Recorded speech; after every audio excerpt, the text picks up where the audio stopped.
J'aime bien proposer des fois à mes clientes d'aller faire du coworking chez eux, comme je leur présente, c'est-à-dire que je m'installe dans un coin de bureau, chez eux, pas for je vais pas que pour faire des réunions, mais vraiment m'intégrer et ça me permet souvent d'avoir une bien meilleure perception de leur métier et puis des de petites finesses de cahier des charges que j'aurais pas si j'étais Mmh. perçu comme un prestataire externe à.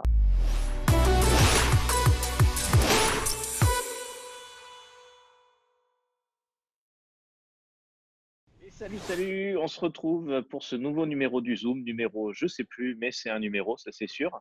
Et on va causer de télétravail, comme on l'avait déjà fait précédemment, mais cette fois-ci, non pas en voyage, mais chez soi. Alors, je suis pas très bon là pour en parler parce que je suis encore à La Réunion, mais le sujet va pas tarder à devenir d'actualité pour moi puisque je rentre ce soir. Je me coltine les 11 heures d'avion et je vais avoir la joie de retrouver le froid de la métropole.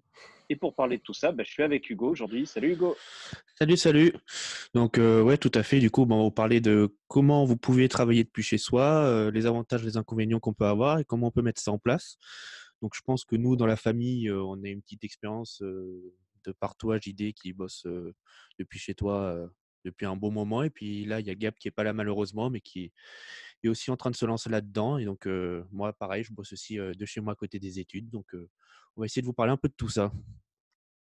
Bah, c'est vrai que je vous montre l'exemple depuis un paquet d'années, puisque j'ai ouvert ma première boîte en tant qu'indépendant, c'était en tout début des années 2000, et j'ai commencé à expérimenter le travail chez soi. C'est à ce moment-là que j'ai rejoint la confrérie des développeurs en slip.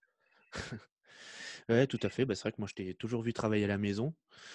Donc, on va essayer de vous trouver divers aspects qui peuvent marcher. Aussi, comment vous pouvez gérer la séparation du côté professionnel et personnel, parce que je sais que ça peut être assez compliqué chez certaines personnes. Après, je sais pas si tu as déjà eu des soucis par rapport à ça, toi? Ah ben, j'en ai eu plein, en particulier avec mes enfants qui en avaient marre de me voir bosser sans arrêt. J'avoue que moi, je suis le premier preneur de conseils par rapport à ça, plus que pour en donner, parce que j'ai jamais vraiment réussi à trouver une vraie frontière. Alors, je sais qu'il y a des gens qui séparent leur lieu, en gros, ils aménagent un bureau dans une pièce à part chez eux, ce qui permet de sanctuariser quelque part le truc. C'est quand je vais dans ce bureau, je travaille et quand j'en sors, je ne travaille plus. À la maison, c'est vrai qu'on fonctionne pas comme ça. On est chacun dans notre piole respective qui Ouais. sert à la fois de chambre et de bureau, un peu comme des ados attardés. Et je suis pas sûr du tout que ça améliore les choses parce que clairement, bosser depuis chez soi, ça a plein d'avantages. On pourra en parler, mais il y a le gros défaut majeur qui est le gros mélange entre vie pro et vie perso. Moi, c'est vrai que j'ai je ne sais combien de souvenirs où je me levais pour faire pipi à 2 heures du matin, puis pouf, une idée, et hop, je repartais sur l'ordi et c'était parti en pleine nuit, alors que j'étais tout sauf en train de bosser quoi au départ, mais simplement parce que c'est tout à côté, ça facilite pas les choses. Alors toi, comment tu vis ça, toi qui m'as vu et subi là-dedans et qui te mets à ton tour là-dedans? T'as des petits trucs pour arriver à faire cette séparation? Bah, je sais que moi, je suis le premier à avoir beaucoup de mal avec ça et surtout d'autant plus que je commence à pas mal bosser où en fait, c'est limite au point où j'en suis que si je m'ennuie, bah, je vais aller travailler, en fait. C'est que, bah, j'ai toujours enfin, nous, on a besoin d'un ordinateur et qu'on l'a toujours avec nous et c'est vrai qu'en fait, on passe, déjà, je pense, beaucoup plus de temps à travailler en étant chez soi. Mais par-dessus tout ça, c'est que si vraiment enfin moi je sais que si j'ai pas grand-chose à faire ou quoi ou que je m'ennuie, enfin mon réflexe c'est j'ai toujours un truc à faire pour travailler, je vais aller là-dedans. Et c'est vrai que j'ai beaucoup, beaucoup de mal à séparer ces 2 points de vue perso et pro parce que, bah, comme on disait, bah, nous on a en plus on a tout dans la même chambre, le bureau et là où on dort, donc on est tout le temps au même endroit. Et c'est vrai que, bah, on a tout le temps l'ordi à portée de main aussi et que moi, si vraiment je veux penser autre chose que pro, faut vraiment que je sorte de chez moi, sinon, bah, enfin, j'y arrive pas, quoi. Vraiment, c'est vraiment un problème. Après, je sais par rapport à ça que, bon, je prends l'exemple pour lui parce qu'il est pas là, mais Gab, lui, a vraiment un bureau séparé et qu'il arrive à, je pense, mieux faire la distinction. Où, bah, quand il est au boulot, il est dans son bureau et sinon, bah, c'est ce que tu disais, il est dans sa vie perso. Mais c'est vrai que je pense que ça va être pas mal, d'avoir vraiment cette distinction, de pièces parce que moi, pour le coup, là-dedans, je suis mais alors vraiment naze et je crois que enfin, toi, c'est un peu pareil. Ah bah, on se laisse déborder complet. Moi, Ouais. la seule vraie séparation que je fais, en fait, c'est, mais j'en ai déjà parlé sur un autre épisode du Zoom, c'est le device. C'est que pour moi, je suis développeur, mon Mac me sert pour faire du développement informatique. Et pour l'aspect plus loisir, aller sur le net, me balader, j'ai mon iPad sur lequel je ne travaille pas ou quasiment pas. Et pour l'instant, j'arrive à faire cette séparation par la représentation de l'objet qui fait le truc. Mais c'est une solution un peu gadget parce que fondamentalement, ça résout pas le problème. On se retrouve à être envahi par son boulot. Et puis, même s'il n'y aurait pas l'ordinateur, de toute manière, le fait d'être dans un cadre qui rappelle le boulot fait qu'on y pense plus. Ouais, tout à fait. Mais c'est vrai que moi aussi, tu vois, j'ai l'iPad, mais j'ai tellement l'habitude d'être sur l'ordinateur pour tout faire.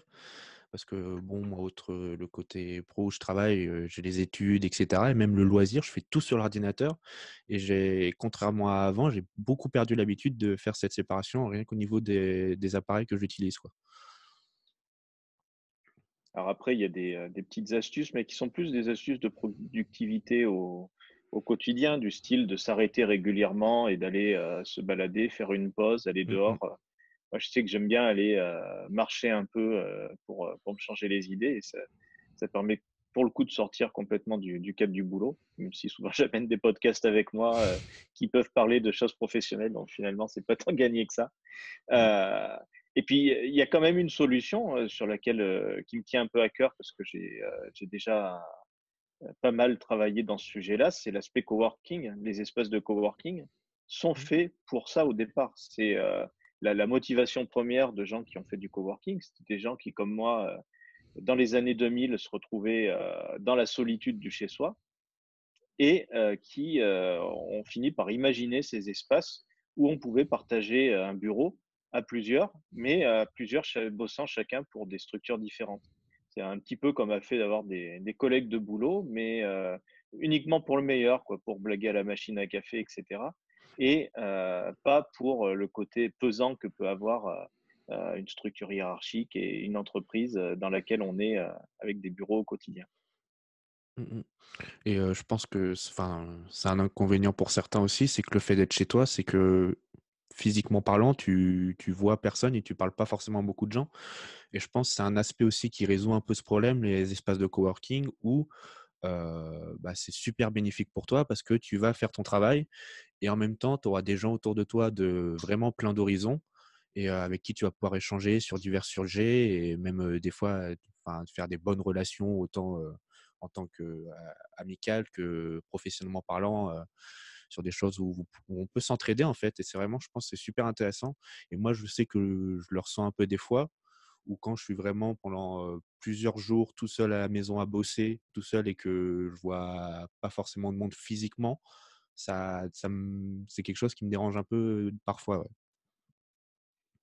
Ah bah ça, en plus, quand on est dans des boulots de technique informatique, ça contribue à cet isolement et je pense qu'il faut faire le maximum pour arriver à le casser, en retissant du lien humain à côté. Ouais, tout à fait, ouais. Moi, après le coworking, moi, j'y vois un autre avantage, mais je déborde un peu du sujet, c'est qu'en voyage, ça permet de rencontrer des gens. Moi, j'essaie à chaque fois que je vais dans une ville dans laquelle je suis pas allé précédemment, j'essaye de passer au moins une demi-journée dans un espace de coworking local, histoire d'entamer un petit peu mon réseau. J'en ai fait ici, j'en ai fait en Suisse, j'en ai fait dans plein de villes en France et c'est toujours super agréable. Et à Montréal aussi, où il y a des espaces assez géniaux. Mais bon, là, on déborde du sujet puisqu'on est censé Ouais, réfléchir à comment on tra est chez soi avec son chat sur ses genoux et son ordinateur H24. Et, euh, et toi, du coup, tu connais d'autres personnes qui sont dans le même cas que toi et qui cherchent des solutions par rapport à ça?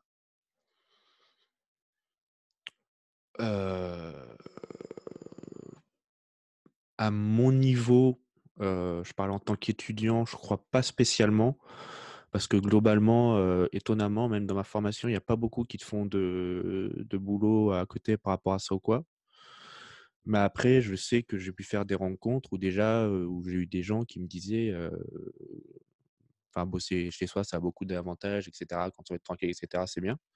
Et puis même des fois certains qui font, du mi-temps, mais, du mi-temps entre, chez soi et un espace de coworking ou un autre espace pour bosser avec d'autres gens aussi, ça arrive. Comme ça, il y a la partie vraiment chez soi, on est tranquille, on peut bosser, être productif, quoi. Parce qu'on a personne, pour être dérangé et cetera. Enfin normalement, sauf si vous avez de la famille ou quoi, mais bon, normalement, on a personne pour être dérangé et qui, 2 jours de la semaine vont, sortir dans un espace ou quoi pour, voir du monde, se ressourcer un peu et cetera. C'est une solution aussi et c'est vrai que, après, je pense que ça dépend pas mal du caractère de la personne que vous êtes. Parce qu'il y a des gens qui aiment bien être tranquilles dans leur coin, à bosser, faire leur truc dans leur coin, et d'autres qui sont beaucoup plus ouverts et qui ont besoin de ce contact et discuter avec des gens sur les projets, ce qu'ils en pensent, comment ça marche, et cetera. Donc après, ouais, je pense que c'est vraiment vous, selon comment vous êtes, il faut trouver un juste milieu pour trouver ce qui vous convient, quoi, à mon avis. Et c'est vrai que sinon, à part ce genre de cas que j'ai pu entendre ou quoi, autour de moi, non, j'en ai pas trop. Après, c'est vrai que nous, enfin moi en tout cas en tant qu'étudiant, on a toujours, cette période où on est, toute la journée dehors, dans l'école et puis après la seule période où on bosse, vraiment, c'est pour nous, enfin c'est chez nous le soir, donc on a toujours cette, «démarche» entre guillemets de sortir et aller dans un lieu de travail entre guillemets. C'est vrai que le côté étudiant peut amener une certaine ouverture, ouais. Puis il y a un aspect finalement qu'on n'a pas abordé jusqu'à présent, parce que ça nous concerne moins dans notre mode de travail actuel, mais c'est celui du salarié qui travaille en télétravail depuis chez lui. C'est quelque chose qui est de plus en plus fréquent pour plein de Mmh. raisons, pour des aspects financiers, d'absence de transport, etc. Mmh. Et il y a de plus en plus d'entreprises qui sont ouvertes à ça et qui proposent, en général, c'est du télétravail partiel, style Ouais. pouvoir passer 1 à 2 journées par semaine depuis chez soi et non pas depuis le boulot. Et, euh, et qui ainsi arrive à concilier un petit peu les deux. Euh, alors, moi, j'avoue que j'ai un sentiment un petit peu mitigé par rapport à cette espèce de télétravail partiel, au sens où, tel que c'est organisé, ça reste exceptionnel. C'est-à-dire que je l'ai pratiqué moi-même dans certaines entreprises. On a quand même l'impression d'être à part. On a l'entreprise qui tourne avec des gens qui sont au bureau, qui discutent, qui font des réunions, etc. Et on est dans son coin à faire ses trucs. Et moi, quand j'essaye de mettre en place de l'activité de télétravail en entreprise, le premier conseil que je peux donner, c'est d'essayer de faire en sorte que le télétravail devienne la norme, que tout soit fait en termes d'organisation, en termes de documentation, d'outils en ligne, etc., pour qu'on puisse bosser depuis chez soi. Euh, et ainsi, quelque part, déjà, ça va te permettre d'être plus organisé, parce qu'en général, on est obligé d'être plus rigoureux que si on avait à gérer des réunions un peu à l'arrache, comme on le fait dans plein d'entreprises. Et puis, ça facilite grandement le travail du télétravailleur, puisqu'il se retrouve dans un cas où tout a été prévu pour lui. Euh, et finalement, passer du cadre où le télétravail devient exceptionnel au cadre où tout le monde fonctionne dans un état de télétravail, même si finalement ils sont dans l'entreprise, peut amener plein de vertus, il me semble. Je pense qu'on en reparlera dans un autre Zoom parce que c'est un sujet qui mérite d'être creusé. Et puis le dernier point que je voulais qu'on aborde sur cette émission, c'est il y a plein de gens sur YouTube qui montrent leur setup de travail, mais c'est vrai que c'est un vrai questionnement, c'est que de quoi on a besoin pour bosser depuis chez soi. Euh, Toi, tu as un ordinateur de bureau, tu as un ordinateur portable, tu fonctionnes comment? Alors moi, j'ai un ordinateur portable parce que je sais que j'ai une vie où j'ai tendance à beaucoup bouger et donc c'est nécessaire vraiment que je puisse emmener, facilement, mon ordinateur partout. Après, je sais qu'il y en a qui, aiment bien avoir leur poste de travail, fixe et d'ailleurs c'est une solution pour certains, où ils ont un poste de travail fixe qui est chez eux et comme ça ils travaillent chez eux et quand ils sortent, ils pensent pas à ça, quoi. Mais c'est vrai qu'après ça dépend du style de vie que vous avez. Mais ouais, moi pour le coup personnellement, je sais qu'un ordinateur portable comme ça, je peux l'emmener où je veux, travailler quand je veux et c'est beaucoup plus simple pour moi. Ouais, j'en arrive toujours au même point. Ouais. J'ai fait plusieurs tentatives avec un ordinateur de bureau. Je sais pas si tu te souviens, il y a 2 ans, bah, tu t'en souviens parce que tu m'avais aidé à le monter. J'avais monté un Hackintosh Ouais, tout à fait, ouais. qui était sous le bureau et qui était une vraie bête de course. Mais ne serait-ce que parce qu'on a des besoins en mobilité, c'est vrai que ça amène une souplesse incroyable d'avoir un ordinateur portable. Et puis en plus, il y a toute la puissance qu'il faut maintenant. Et Mmh. j'irais même plus loin avec les histoires du USB-C, du Thunderbolt 3, machin truc, qui sont maintenant un peu démocratisés. Au niveau connectique, on arrive au rêve de tout nomade qui est qu'en branchant une seule prise, on peut avoir absolument tout depuis son ordinateur portable connecté au bureau. Euh, je sais que sur mon poste, j'ai investi dans un hub USB-C Thunderbolt un petit peu évolué et je branche juste un câble et mon ordinateur portable est alimenté. Bon, ça c'est le minimum. Il est relié à mes écrans fixes, il est relié à un disque dur externe, il est relié à l'audio externe, il est relié à mon réseau Ethernet. Enfin, j'ai juste en un branché, débranché, une configuration de bureau qui est aussi confortable que si j'avais un bureau qui était là à plein temps. Donc, c'est plutôt agréable, tout en ayant je le débranche et puis je peux aller bosser depuis n'importe où. Et je pense que de la même manière que c'est intéressant de voir le télétravail comme tout le monde doit faire comme si on était télétravailleur, bah, c'est intéressant de voir son setup en disant on fait comme si on pourrait bosser à distance et se balader assez rapidement. Donc c'est vrai que j'ai de moins en moins d'arguments en faveur d'un ordinateur fixe aujourd'hui. Je sais que certains continuent à en avoir un affect particulier, mais hormis pour avoir vraiment des bêtes de course pour faire du montage vidéo en 4K, etc., ou là peut-être, et encore, mais ou du calcul intensif. Et je vois de moins en moins d'arguments à avoir un ordinateur de bureau. Et oui, Ouais, bah, après, je reviens juste à ce que tu disais par rapport à la partie matérielle, c'est que ça dépend aussi, pas mal des professions. Je sais que nous, après, on est dans une profession où on a besoin de mobilité, rien que pour, s'il faut aller voir des clients et tout, c'est quand même beaucoup plus simple d'avoir, un appareil que tu avec tout dessus, que tu as sous la main, que tu peux transporter facilement que, faire des transferts de fichiers à l'arrache depuis ton PC fixe et cetera et cetera. Mais c'est vrai que comme tu disais, nous, à notre niveau, les PC portables qu'on a sont suffisamment puissants. Après, c'est vrai que c'est une caractéristique à prendre en compte selon la profession que vous faites, parce qu'un monteur vidéo, un photographe pro, peut-être qu'il aura vraiment besoin d'une machine particulière et que ça suffira pas. et puis le truc qu'on répétera jamais assez, faites des sauvegardes, bon sang de bonsoir. Mmh mh. Il se passe pas un mois où je vois pas sous Twitter passer des appels désespérés. Ah, je me suis fait piquer mon ordinateur dans le métro et il y a toute ma thèse dedans, j'ai perdu 3 ans de boulot. Ça me rend dingue. C'est incroyable qu'encore aujourd'hui on Ouais, en soit à ce niveau-là. Moi, j'essaye, pourtant je suis pas la personne la plus rigoureuse du monde, mais d'être plus que ceinture et bretelle là-dessus. Euh, on a un Synology à la maison qui permet de faire un time capsule permanent.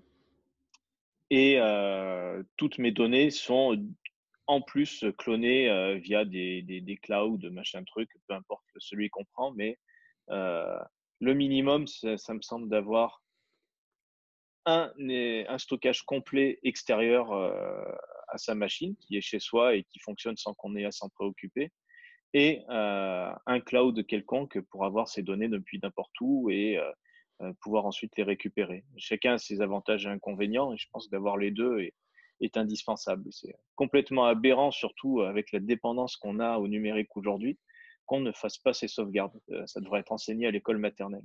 ouais, tout à fait. Mais c'est vrai que, quand on veut faire la démarche de travailler depuis chez soi, il faut prendre en compte, toutes, ces notions et enfin, c'est quelque chose qui se fait pas du jour au lendemain. Il faut vraiment préparer, ce passage de l'un à l'autre. Des fois, ça se fait même en plusieurs étapes petit à petit, mais il faut prendre en compte tout cet aspect, matériel, il faut pouvoir bien gérer son travail depuis chez soi comme il faut. C'est-à-dire que, bah, c'est tout ce que tu disais, il faut gérer cet aspect des sauvegardes, du matériel, avoir le bon matériel adapté et cetera, être sûr que vous allez pouvoir travailler dans de bonnes conditions aussi parce que c'est important et il faut prendre le temps enfin, c'est une décision qui se réfléchit quand même, je pense. Ah bah, complètement, oui. Et on voit bien que même en ayant un setup à peu près d'aplomb, on n'est pas à l'abri de galères. Je sais qu'en ce moment, à la maison, on a des soucis de connexion Internet, Mmh, spécial dédicace à Numéricable, qui est un service de plus en plus pourri. ouais. Et c'est hyper handicapant, ça. Ça me fait penser à un autre truc, c'était l'anecdote d'un des premiers épisodes du Zoom qu'on a tourné, où Gab avait une liaison complètement pourrie, tout simplement, parce qu'il y avait sa copine qui était à côté en train de regarder une série en partageant la même connexion Internet, forcément. Mmh. Et bah, ça peut rapidement devenir bloquant, en fait. Donc c'est vrai que quelque part, hein, de bosser depuis chez soi en s'appuyant sur le numérique, ça implique d'avoir un minimum de compétences et de pas mal réfléchir à son équipement. Donc c'est pas forcément aussi évident que ça. Ouais, ouais, tout à fait. Et moi, j'ai une dernière question à te poser, qui est que toi, finalement, tu m'as vu bosser tout le temps comme ça et tu pas encore d'expérience en entreprise. Est-ce que tu es impatient d'aller bosser dans un bureau finalement? Bah, après, c'est pareil, je pense qu'il y a des pour et des contre. Après, je sais que moi, ce qui me va bien de bosser de chez moi, c'est que je bosse quand je veux. C'est-à-dire que si j'ai envie de bosser à 3 heures du matin dans la nuit parce que je dors pas, bah, je peux bosser à 3 heures du matin et tu as pas rien que cette restriction des horaires et c'est vrai que rien que pour ça, bah, c'est top, quoi, parce que on a enfin, moi, je sais que, et notamment, ces derniers temps, on a eu des périodes un peu compliquées, mais on a tous des périodes de démotivation un peu dans le travail et c'est vrai que, bah, de se dire que, bah, là, pour l'instant, je vais pas trop bien et que je pourrais me rattraper plus tard quand je voudrais, bah, c'est quand même un sacré plus. Après, c'est vrai que bon, bah, dans une entreprise, il y a le côté, relationnel que j'aime beaucoup aussi que je peux garder, quoi. Donc, je pense que ça a ses avantages et ses inconvénients dans les 2 cas, mais, faut voir ce qu'on préfère après pour le coup. Moi, je sais que j'aime bien proposer des fois à mes clients d'aller faire du coworking chez eux, comme je leur présente, c'est-à-dire que je m'installe dans un coin de bureau chez eux. Pas for- je vais pas que pour faire des réunions, mais vraiment m'intégrer. Et ça me permet souvent d'avoir une bien meilleure perception de leur métier et puis de petites finesses de cahier des charges que j'aurais pas si j'étais Mmh. perçu comme un prestataire externe à bosser que à distance et à se voir que pour faire quelques réunions de points d'avancement, projet, etc. Et ça peut être un aspect sympa d'arriver à panacher les choses. Ouais. Bah, c'est l'avantage qui est un peu d'être directement sur place, c'est que si tu as un problème, tu vas demander et puis, tu peux régler ça assez rapidement en règle générale que de chez toi, c'est pas toujours très, très simple. Puis c'est même pas en cas de problème, en fait. Moi, je me rends compte que c'est utile quand je fais ce coworking chez des clients, parce que des fois, au détour d'une discussion devant la machine à café ou parce que j'entends un truc qui se passe dans le bureau d'à côté, je réalise qu'il y a des pans entiers d'informations qui me manquent et qui étaient Mmh. présents dans le cahier des charges à aucun moment et dont personne n'a pensé à me parler parce que pour eux, c'est tellement évident qu'ils arrivent même plus à le formaliser alors que c'était une information critique pour moi. Donc, on peut arriver à panacher les choses. Mais bon, la conclusion, c'est quand même que le bosser de chez soi, ça peut être sacrément agréable si c'est fait dans de bonnes conditions. Hein. Bah, oui, c'est clair, hein, ça a de bons avantages. Et ben, je crois qu'on a fait un petit peu le tour du sujet. Ouais. Merci pour tes interventions. Moi, je vais aller ressortir mes pulls et préparer mon billet d'avion. Et donc, on se retrouve dans le froid et la grisaille très bientôt. Et ciao, à Salut, bientôt. salut.